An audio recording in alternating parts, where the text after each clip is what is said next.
Hello friends, आज की video lecture में आपका स्वागत है। आज हम डिस्कस करेंगे बहुत ही important topic literary criticism and theory. ये टॉपिक बहुत इम्पोर्टेंट है क्योंकि यूजीसी नेट स्लेट या अदर जो कंपटीशन के एग्ज़ाम्स होते हैं, चाहे वो एंट्रेंस हो, इंग्लिश लिटरेचर से रिलेटेड है, उन सभी में ये एक बहुत महत्वपूर्ण टॉपिक है। और बदलते हुए ट्रेंड में, डायनेमिक्स में ये एक इम्पोर्टेंट टॉपिक माना जाता है। तो चलिए शुरू करते हैं। इसके एमसीक्यूज के बारे में बहुत इंपॉर्टेंट क्लास होने वाली है। वीडियो को स्किप नहीं करें, पूरा देखिए। चैनल पे नए हो तो सब्सक्राइब भी कर लें। Who is the teacher and most important literary critic before Aristotle? Aristotle से पहले टीचर और मोस्ट इम्पोर्टेंट लिटरेरी क्रिटिक कौन था? तो इसका आंसर है प्लेटो। प्लेटो की बुक लिखी हुई है जिसका नाम है द रिपब्लिक, और उसी के बेस पे क्रिटिसिज्म डेवलप हुई थी। नेक्स्ट है, what type of man do tragedy and epic represents हैं? किस प्रकार के लोगों ने ट्रेजेडी और एपिक रिप्रेजेंट्स बनाए थे, किए थे? तो नॉर्मली गुड मैन थे, उन लोगों ने ही ये काम शुरू किया था, मतलब ट्रेजेडी एंड एपिक रिप्रेजेंट्स शुरू किया था। नेक्स्ट है, what is the meaning of the term hamartia? Hamartia term Aristotle की बुक पोइटिक्स में हुआ है, जब वो ट्रेजेडी की डेफिनेशन देते हैं, ट्रेजेडी के बारे में बताते हैं, उसकी थियोरी के बारे में बताते हैं। तो हमेशा का मीनिंग पूछा गया। इसका मीनिंग होता है a weak trait trait in the character of a hero. Hero के करेक्टर में कोई वीक ट्रेट मतलब वीक पॉइंट। और इसकी एक्सप्लेनेशन है a fatal flaw leading to the downfall of a tragic hero और हीरोइन। मतलब एक ऐसा अवगुण जिसकी वजह से हीरो का या हीरोइन का जो ट्रेजिक होता है, मतलब ट्रेजिक हीरो हीरोइन का डाउनफॉल हो, तो उसको हम ए फेटल फ्लो या वीक ट्रेट बोलेंगे। नेक्स्ट है द टर्म एनगो अनाग्रोसिस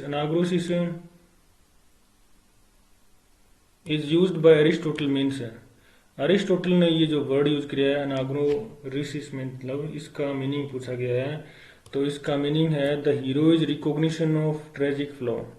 उसका ज्ञान होना उसको अपने ट्रेजिक फ्लॉ, मतलब उसको अपनी गलती का एहसास होना।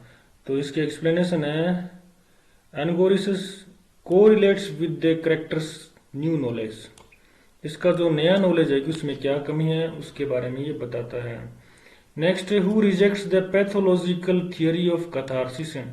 कैथारसिस का टर्म है एक, उसका यूज भी अरिस्टोटल ने अपनी बुक पोइटिक्स में किया है, जब वो ट्रेजेडी के बारे में बात करते हैं। तो यहाँ पे पूछा गया है कि किसने इस थियोरी को, जो पैथोलॉजिकल थियोरी है कैथारसिस की तीन थियोरी होती है ना, उसके बारे में कुछ बताया गया है, तो किसने रिजेक्ट किया है?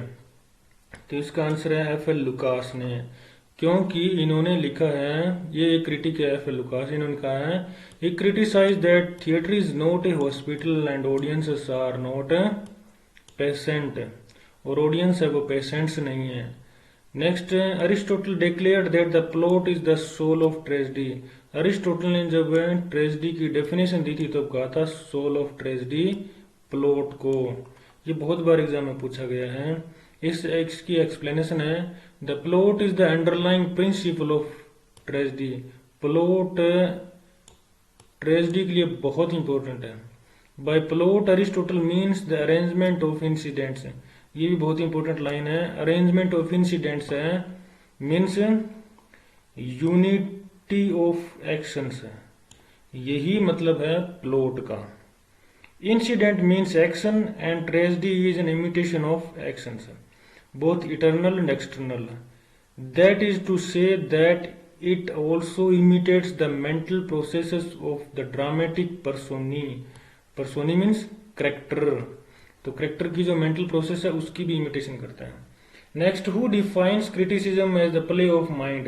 किसने बताया है criticism को कि ये play of mind है on the basis of aesthetic qualities of literature? तो ये अटकिंस नाम के एक क्रिटिक हुए हैं, उनके बारे उन्होंने इसको डिफाइन किया था। तो John Alfred Atkins was a British writer, playwright, poet and novelist. ये क्रिटिक भी हैं, इन्होंने इसको डिफाइन किया था, किसको? क्रिटिसिज्म को। Next, what is the first and foremost function? सबसे पहला काम क्या होता है एक लिटरेरी क्रिटिक का? तो वो होता है distinguish between a good and a bad book, एक अच्छी और एक बुरी बुक में डिफरेंस बताना।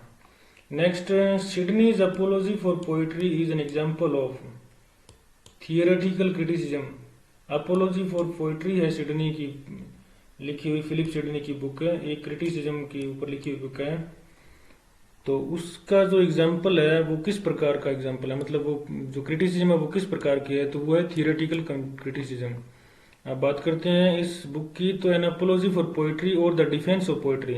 याद रखिए ये बुक है, दो टाइटल में पब्लिश हुई थी। फर्स्ट टाइम तो एन अपोलॉजी फॉर पोइट्री, और सेकंड टाइम सेकंड टाइटल के साथ द डिफेंस ऑफ पोइट्री, ये किसी अदर पर्सन ने पब्लिश की थी। Is a work of literary criticism by Elizabethan poet Philip Sidney. Sydney's response in apology to an emerging antipathy to poetry as expressed in Stephen Gosson's The Schools of Abuse। School of Abuse book लिखी गई थी एक poetry के ऊपर, Stephen गोसन की। उस book में जो कंटेंट था उसके रिस्पॉन्डिंग नेचर में सिडनी ने एक बुक लिखी और उसका नाम था एन अपोलॉजी फॉर पोइट्री। और इस अपोलॉजी फॉर पोइट्री के रिस्पॉन्स में पीबी शेली ने एक बुक लिखी इन डिफेंस ऑफ पोइट्री। तो याद रखना तीनों चीज आपस में जुड़ी हुई है। Next, who considered poetry to be the mother of lies. ये बहुत इंपॉर्टेंट लाइन है, मदर ऑफ लाइज। पोइट्री को किसने माना है? तो प्लेटो ने अपनी बुक रिपब्लिक में ये माना है। The great philosopher who called poetry mother of all lies is Plato, who banished poetry from his ideal world. वो कहता है कि उसने बैनिस्ड कर रखा पोइट्री को। He believed that it was a wastage of time and was a source of abuse. He thought that poetry did not let people to become realistic. वो कहता है कि पोइट्री रियलिस्टिक बन नहीं देती व्यक्ति को। बात तो उसकी सही है, क्योंकि जो पोइट्स होते हैं वो इमेजिनेटिव क्रिएचर्स होते हैं। इमेजिनेशन करेंगे तभी तो पोइट्री क्रिएट करेंगे वो। Next, how many chapters are there in poetics. Poetics book है वो अरिस्टोटल के द्वारा लिखी गई है, तो इसमें चैप्टर पूछे हैं तो 26 चैप्टर है इसमें total. Next, who commented that even today the optics continues to be studied and prescribed as text books in schools and colleges. तो ये एक क्रिटिक है, हमने इसको ऊपर भी डिस्कस किया है, तो इनका नाम है F.I. Lucas. Next, what term has Aristotle used for the weakness, error और fault in the character of the tragic hero. तो इसका हमने पहले डिस्कस किया था, इसका मतलब है हेमरेशिया। हेमरेशिया मतलब था tragic, a weak trait in a character, तो ये उसका वीक ट्रेट था। Next, how many formative elements does Aristotle considered. Aristotle ने कितने एलिमेंट्स बताए हैं एक ग्रेट ट्रेजेडी, एक ट्रेजेडी के लिए? तो ये फ्रेंड्स 6 एलिमेंट्स है और ये बहुत बार पूछा है। कौन कौन से एलिमेंट्स है? स्पेक्टिकल्स, करेक्टर, फेबल जिसको प्लॉट भी बोलते हैं, डिक्शन मतलब वर्ड पावर जो भी बोलते हैं आप, मेलोडी एंड थॉट। तो ये सारे इसके 6 एलिमेंट्स है किसके? एक ग्रेट ट्रेजेडी के। Who considered Longinus as the first comparative critic of literature. First comparative critic माना गया है लॉन्गिनस को, किसके द्वारा माना गया है? तो इसका मतलब है एबरक्रॉम्बी। एबरक्रॉम्बी एक राइटर है, कहाँ का? Joseph Edward Abercrombie is a British fantasy writer and film editor. He is the author of First Law trilogy. इनकी बुक है एक फर्स्ट लॉ ट्रायोलॉजी। तो याद रखना जोसेफ एडवर्ड एबरक्रॉम्बी एक ब्रिटिश राइटर है, इन्होंने लॉन्गिनस को फर्स्ट कंपेरेटिव राइटर माना, क्रिटिक माना है। लॉन्गिनस के बारे में बता दूं दोस्तों, लॉन्गिनस ने एक बुक लिखी है ऑन द सबलाइम, जो कि क्रिटिक के लिए बहुत इंपॉर्टेंट है, क्रिटिसिज्म के ऊपर बहुत बढ़िया बुक लिखी इनकी। नेक्स्ट बात करते हैं, in whose opinion Longinus classicism was touched with romance. मतलब लॉन्गिनस को है ना एक रोमांटिक क्रिटिक माना गया है, किसके ओपिनियन में? तो ये थे Scott James calls Longinus the first romantic critic. ये बहुत बार एग्जाम में पूछा गया फ्रेंड्स। लॉन्गिनस को द फर्स्ट रोमांटिक क्रिटिक किसके द्वारा माना गया है? स्कॉट जेम्स के द्वारा। because of his insistence on passion, ecstasy and transport, imagination and intensity and exaltation। तो ये काफी ट्रेड्स हैं इनके जिनके कारण लॉन्गिनस को फर्स्ट रोमांटिक क्रिटिक माना गया है। Longinus declares that Sublime please all and pleases always. Longinus ने सबलाइम मतलब एक बुक लिखी हुई है लॉन्गिनस की ऑन द सबलाइम, जिसको अपने बोल देते हैं कि उच्च कोटि का लिखा होना। तो इसके बारे में बात करते हैं। Longinus defines the literary sublime an excellence in language, the expression of a great spirit and the power to provoke ecstasy in one's readers। Longinus finds 5 principal source of the sublime। sublime के 5 source उसे मिले, उसने पाया।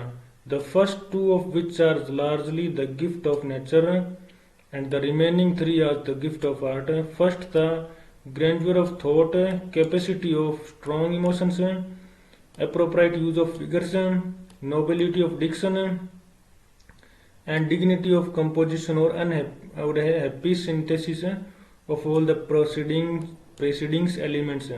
तो ये उसके 5 elements थे, 5 source थे सबलाइम को अचीव करने के।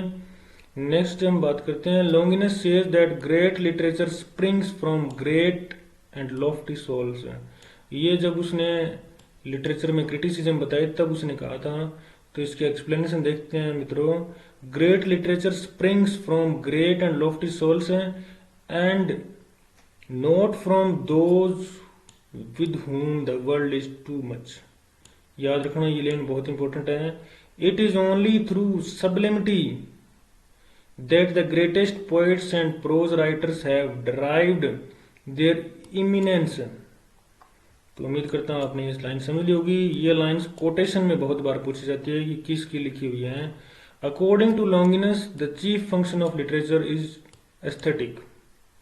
एस्थेटिक इसका लिटरेचर का चीफ फंक्शन होता है। Next, who has Longinus advise to imitate in poetry. Longinus ने किन को एडवाइस किया कि पोएट्री को इमिटेट करो। तो ये था कंटेम्परेरी लिटरेचर को। ठीक है, कंटेम्परेरी लिटरेचर को आप इमिटेट करो। Next, on the sublime is a piece of poetic. मतलब पोइटिकल वर्क है ये, ड्रामेटिक नहीं है, प्रोज नहीं है और कन्वर्सेशनल नहीं है, तो पोइटिकल वर्क है ये। इसमें इन्होंने क्रिटिसिज्म की है लिटरेचर के बारे में, कुछ बताया इन्होंने। Next, what does Longinus mean by puerility. Puerility का मीनिंग क्या बताया इन्होंने। तो पेंडेंटिक कंसीट इसका मीनिंग है। ठीक है। Next, who is the friend of Longinus refer to at the beginning of the sublime. Sublime book में जो लॉन्गिनस का फ्रेंड है वो कौन था। तो वो था ट्रेंटिनस इसका फ्रेंड था। Sir named Morris was a Latin grammarian and a writer. तो इनका जो फ्रेंड था वो एक ग्रामेरियन था। नेक्स्ट हम बात करते हैं 2 types of sublime, false and true. ये बहुत इंपॉर्टेंट है। 2 types of sublime, false and true. Next, in which language वो सबलाइम थी, वो ग्रीक लैंग्वेज में पब्लिश हुई थी, ग्रीक लैंग्वेज में कंपोज की गई थी। ठीक है। Next, Longinus borrowed the concept of using A metaphor from. Metaphor use करने की जो कंसेप्ट थी वो कहाँ से ली गई थी। तो लॉन्गिनस ने उसको अरिस्टोटल से बोरो किया था। Next, the great utterance is the echo of the great of soul. तो ये भी हमें लॉन्गिनस ने बताया है। Great utterance says Longinus is the echo of greatness of soul. ये भी लॉन्गिनस की बताई हुई बात है। In whose opinion has Longinus turned and tempered them with what is sanest in classicism. तो ये जेम्स स्कॉट है, जिसको बोलते हैं स्कॉट जेम्स है, उनके ओपिनियन में ये बात लॉन्गिनस के ऊपर कही गई है। नेक्स्ट, इसको एक्सप्लेन करते हैं। Professor James Scott always says also though he was the first to expound the doctrine upon which romanticism rests। Romanticism जिस पे टिका हुआ है, इस बात को लॉन्गिनस ने बताया, इस सिद्धांत को। He turned and tempered them with what is sanest in classicism. Classicist में सिज्म के साथ भी उन्होंने जोड़ दिया इसको। ये बात कंप्लीट करने के लिए बोल रहा है। Longinus declares that declaration that sublimity is a certain loftiness excellence in language. तो ये लाइन कंप्लीट यहाँ होती है, एक्सीलेंस इन लैंग्वेज में। नेक्स्ट हम बात करते हैं in which work of Sidney his theory of poetry. Sidney की कौन सी बुक में थियोरी ऑफ पोइट्री एक्सप्रेस है, तो वो एपोलॉजी फॉर पोइट्री में है। और ये बुक लिखी किसके रिस्पॉन्ड में थी, तो ये जोसेफ गोसन के, स्टीफन गोसन के बुक स्कूल ऑफ अब्यूज के रिस्पॉन्ड में लिखी थी। और इस बुक के रिस्पॉन्स में a defence of poetry by पी.बी. शेली लिखी गई थी। नेक्स्ट हम बात करते हैं in which year was an apology for poetry written, तो 1585 में ये बुक पब्लिश हुई थी। नेक्स्ट बात करते हैं how was an apiology of poetry printed, तो ये पास्ट्यूमसली प्रिंटेड हुई थी। नेक्स्ट हम बात करते हैं what is the other title of an apology for poetry given it to by another publisher. दूसरे पब्लिशर के द्वारा इसको क्या नाम दिया गया था, तो इसका नाम था defence of poesy. How many versions of an elegy an apology for poetry for published, तो इसके 2 वर्जन थे। फर्स्ट वर्जन तो ऊपर वाला था, सेकंड ये फर्स्ट वर्जन था और सेकंड वर्जन ये था। तो दोनों ने अलग अलग वर्जन बना दिए इसके। नेक्स्ट हम बात करते हैं हु कॉल्ड द पोएट ए वत्स, तो रोमन्स थे ना, वो पोइट को वत्स कहा करते थे। What is the meaning of vates in Greek literature, Greek literature में वत्स का मीनिंग है maker. What type of poetry does Sidney call the best and most accomplished kind of poetry, तो एपिक टाइप की जो poetry है ना उसको Sydney ने बेस्ट बोला है। नेक्स्ट हम बात करते हैं who had objected to the greatness of poetry in the days of Sidney, तो किसने ऑब्जेक्ट किया था, तो हमने ऊपर डिस्कस किया था कि सिडनी के दिनों में स्टीफन गोफसन ने एक बुक लिखी थी स्कूल ऑफ अब्यूज, इसमें उन्होंने ऑब्जेक्ट किया था। नेक्स्ट हम बात करते हैं in whose opinion Sidney wrote not a pedant encyclopaedia but a gentleman's essay, तो सिडनी किन के ओपिनियन में ये बातें करता है, तो ये थे Joseph Walford Atkins. What was the most powerful influence of Sidney, Sidney का जो पावरफुल इन्फ्लुएंस था वो किस पे था, तो लैटिन का इन्फ्लुएंस था उन पे। नेक्स्ट हम बात करते हैं who has banished poetry from the ideal Commonwealth, तो ये थे प्लेटो। प्लेटो ने पोइट्री को नेग्लेक्ट किया था, क्यों किया था, क्योंकि वो मदर ऑफ ऑल लाइज बताते हैं इसको। Who is the composer of Arcadia, Arcadia किसकी रचना है, तो सर फिलिप सिडनी की रचना है और ये एक रोमांस है। इसके बारे में बात करते हैं, इसका टाइटल है the Countess of Pembroke Arcadia, the Countess of Pembroke's Arcadia also known simply as Arcadia, जिसको आर्केडिया भी कहते हैं, is a long prose pastoral romance, prose pastoral romance है by sir Philip Sidney. Elizabethan age की बहुत famous book है ये। What was the chief source of Sidney's theory of criticism, तो इनकी क्रिटिसिज्म का सोर्स कौन था, तो ये थे अरिस्टोटल। नेक्स्ट है who has declared that the source of Sidney's defence were classical but the spirit was not very sternly classical, तो ये भी जॉन एल्फ्रेड अटकिंस थे। नेक्स्ट हम बात करते हैं Sidney's declaration that one may be a poet without versing, बिना versing के भी एक पोइट हो सकता है, ये बात सिडनी की है, ये स्टेटमेंट है फिलिप सिडनी की है। Next who said thy necessities greater than mine, तो सर फिलिप सिडनी के बारे में ये बात है, क्योंकि Philip Sidney according to the story while lying wounded he gave his water to another wounded soldier saying thy necessity is yet greater than mine, एक युद्ध के अंदर फिलिप सिडनी ने अपनी पानी की बोतल एक सोल्जर को दे दी थी और वो लाइन ये फेमस होगी और वही ये लाइन है। Next how did Sidney die, तो हमने ऊपर पढ़ा था वाउंड ऑफ वार, युद्ध के घायलों ने, युद्ध में घायलों ने की वजह से उनकी डेथ हो गई थी। नेक्स्ट है what kind of poem is Arcadia, तो ये हमने अभी डिस्कस किया था, एक पास्टोरल रोमांस है। What is the aim of poetry according to Sidney, तो डिलाइटफुल इंस्ट्रक्शन होता है इसका एम, पोइट्री का aim according to Sidney. Next है Sidney has rejected English drama because of tragic and comic. इनके मिक्सअप होने की वजह से इंग्लिश ड्रामा को सिडनी ने रिजेक्ट किया है। नेक्स्ट हम बात करते हैं the greatest weakness of English drama is it's violation of real character. तो ये रियल कैरेक्टर को जो वायलेशन होता है इंग्लिश ड्रामा में, उसको डिफाइन किया है सर फिलिप सिडनी ने। नेक्स्ट हम बात करते हैं who praised Dryden as the father of English criticism. English criticism का फादर किसको कहा गया है? ड्राइडन को कहा गया। और किसने कहा है? डॉक्टर जॉनसन ने। द लाइव्स ऑफ 52 पोइट्स इनकी एक बुक है, उसमें इनके बारे में कहा गया है। विच is the most popular critical work of Dryden. तो ड्राइडन का मोस्ट पॉपुलर क्रिटिकल वर्क कौन सा है? तो ये है एन एसे ऑन ड्रामेटिक पोएजी, जिनमें एक डायलॉग टाइप में कन्वर्सेशन है और उसको क्रिटिसिज्म बनाया गया है अलग अलग टॉपिक में। Who calls essay on fables the masterpiece in judgement method and style. तो एसे ऑन फेबल्स है, उसको जॉन अल्फ्रेड एटकिंस ने masterpiece in judgement method and style बताया। नेक्स्ट हम बात करते हैं what is the form adopted in the essay on dramatic poesy. तो ये एक डायलॉग टाइप में कन्वर्सेशन है। नेक्स्ट हम बात करते हैं which character produce the voice of Dryden. इस जो बुक है ना डायलॉग, इसमें 4 कैरेक्टर्स हैं। तो एक कैरेक्टर है ड्राइडन भी है। ड्राइडन का नाम क्या है और उसकी वॉइस किसने दिया है? तो उसका नाम है निंडर। इस निंडर ने ड्राइडन की वॉइस दी, मतलब ड्राइडन का कैरेक्टर इसने प्ले किया है। Which of the character favours the greatness of ancients. Ancients की ग्रेटनेस को कौन फेवर करता है इस बुक में, ड्रामेटिक पोएजी में? तो वो था Crites. Next in which work has Dryden made the masterly appreciation of Chaucer. चौसर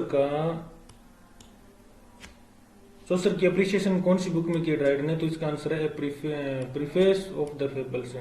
इस बुक में ड्राइडन ने चौसर की अप्रिसिएशन की है। नेक्स्ट हम बात करते हैं which is the perfect modern English play according to drama Dryden. इसका मीनिंग है ये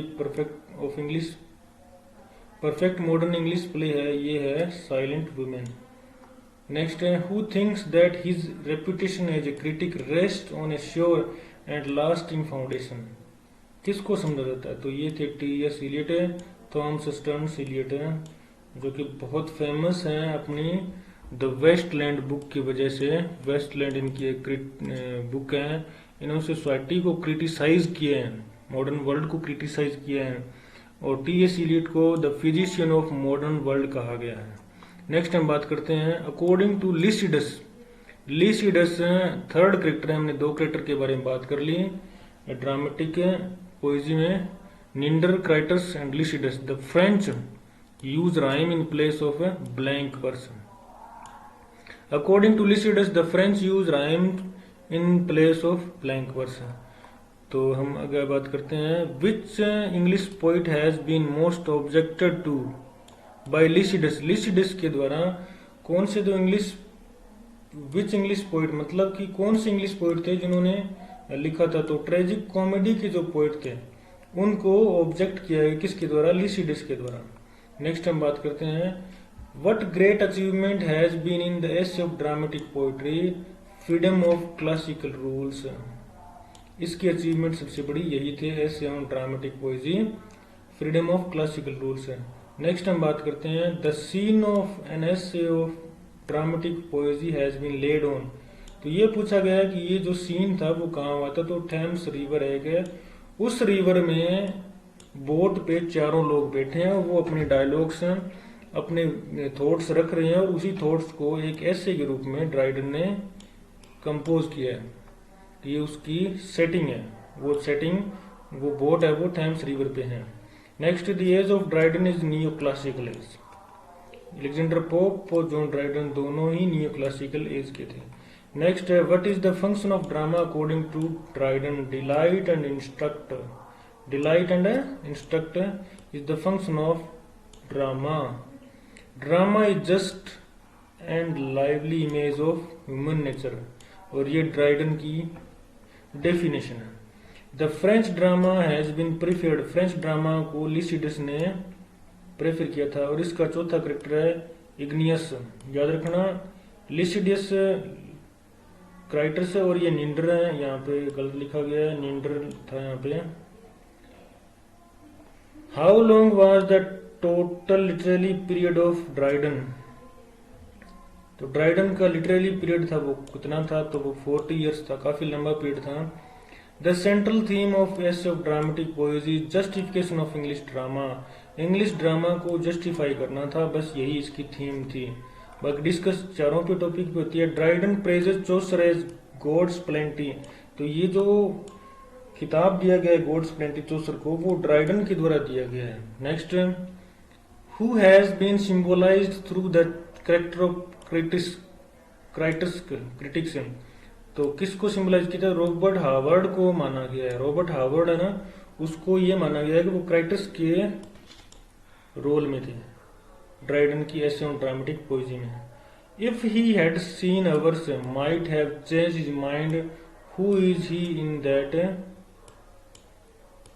दिस रिमार्क, तो ये अरिस्टोटल है। ही कौन है, अरिस्टोटल। नेक्स्ट हम बात करते हैं अबाउट हुम have Dryden remarked I admire him but I love Shakespeare, तो ये बेन जॉनसन को कहा है। अबाउट हुम Dryden remark I admire him but I love Shakespeare, तो ये बेन जॉनसन के बारे में कहा गया। नेक्स्ट हम बात करते हैं who among the following was Dryden's contemporary, तो थॉमस रेमबर उनके कंटेम्परेरी थे, क्योंकि Ben Jonson sir Philip Sidney ये दोनों ही रोमांटिक एलिजाबेथन एज के हैं, तो इनके बारे में बात नहीं हो सकती। ये हो सकती है सिर्फ थॉमस प्राइमर के बारे में। नेक्स्ट बात करते हैं in whose opinion Dryden's essay on dramatic fables is the best of world, तो प्रोफेसर सैंड्सबरी के बारे में के ओपिनियन में ये fables is the best of world, संसार की सबसे बढ़िया ड्रामेटिक फेबल्स है ये, ऐसे ऑन ड्रामेटिक फेबल्स है। Next, Dryden declares that a bare imitation will not serve the ends of poetry, ये इन्होंने डिक्लेयर किया, घोषणा की है इसकी। In the opinion of Dryden which works is the greatest noblest most Sublime, तो ये था पैराडाइज लॉस्ट, और पैराडाइज लॉस्ट है जॉन मिल्टन की, और ये 12 बुक में पब्लिश की हुई है जब कंप्लीट ब्लाइंड हो गए थे, कौन, जॉन मिल्टन। नेक्स्ट है in the theory of criticism Dryden is very near to Longinus, तो क्रिटिसिज्म की थियोरी में हम देखते हैं कि लॉन्गिनस और ड्राइडन दोनों ही सिमिलर कैटेगरी में पढ़ते हैं, सिमिलर इक्वल स्टेटस में पढ़ते हैं, क्योंकि दोनों ने सब्लिमिटी को अचीव किया है। Dryden is considered to be the first exponent of practical criticism, तो ड्राइडन को प्रैक्टिकल क्रिटिसिज्म का फर्स्ट पाइनियर माना गया है। नेक्स्ट बात करते हैं who believes that Dryden freed to from superstitions regards for the ancients, तो प्रोफेसर टिलियार्ड ये बिलीव करते हैं कि ड्राइडन ने फ्रीड किया है to from superstitions regards for the ancients. Next, what was the immediate object of Wordsworth in writing a preface to Lyrical Ballads, तो defend new poetry, जो पोएट्री इन्होंने लिरिकल बेलाड्स में वर्ड्सवर्थ और ST. Coleridge ने लिखी थी, उसको defend किया गया है कि जो लैंग्वेज ऑफ पोएट्री है should be common man's language. तो हम बात करते हैं नेक्स्ट क्वेश्चन की, who first objected to Wordsworth theory of language, तो वर्ड्सवर्थ की जो थ्योरी ऑफ लैंग्वेज थी उसको सबसे पहले ही किसने ऑब्जेक्ट किया, तो वो थे कोलरिज। कोलरिज ने यही बात कही, बुक का नाम क्या था, प्रीफेस टू लिरिकल बेलाड्स, और उसमें दोनों की बुक्स पोइट्री थी, वर्ड्सवर्थ और कोलरिज की दोनों के ही थॉट्स थी उसमें, क्रिटिसिज्म थी उनमें। नेक्स्ट हम बात करते हैं who thinks that the surface is against positive theory of poetic diction current through the 18th century, तो इसका आंसर है F.W. बैटसन। नेक्स्ट हम बात करते हैं which edition of Lyrical Ballads is considered to be standard critical document है, तो critical document किसको माना गया है, किस एडिशन को? तो लिरिकल बैलेट्स के 4-5 एडिशन हुए थे, उसमें जो 1815 का एडिशन है उसको स्टैंडर्ड क्रिटिकल डॉक्यूमेंट माना गया है। Next, the preface to lyrical ballads was attached to 1802। पहली बुक थी लिरिकल बैलेट्स जो कि 1798 में पब्लिश हुई थी, और दूसरी बुक थी प्रीफेस टू, तो वो 1802 में आई थी। नेक्स्ट बात करते हैं, who assigns Wordsworth a place equal to Shakespeare and Milton.